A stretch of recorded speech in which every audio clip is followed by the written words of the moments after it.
ගෙවල් වල ප්‍රශ්න ගොඩක් අඩුයි කටවහගෙන එක ඉන්නවනේ.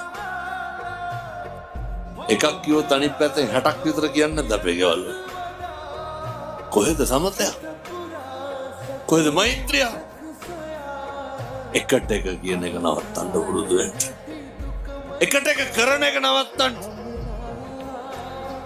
මම හවර තාත්තගෙන් කවත් අන්තිමට කොල්ල අරගෙන මගේ පුතේ කියලා තුරුල් කරගත්තා. එක දවසක්වත් නැහැ. අර බෙදාගෙන ඉන්නව නේද ගෙවල් වල? මේ තාත්තා සැරට ඉන්නව අම්මා බුර්ලට ඉන්න. අනේ කවුද ඔය කියන්නේ? හදාගත්ත මනස්ගත වෙන්නේ දරුවෝ ඈත් වෙන එක විතරයි.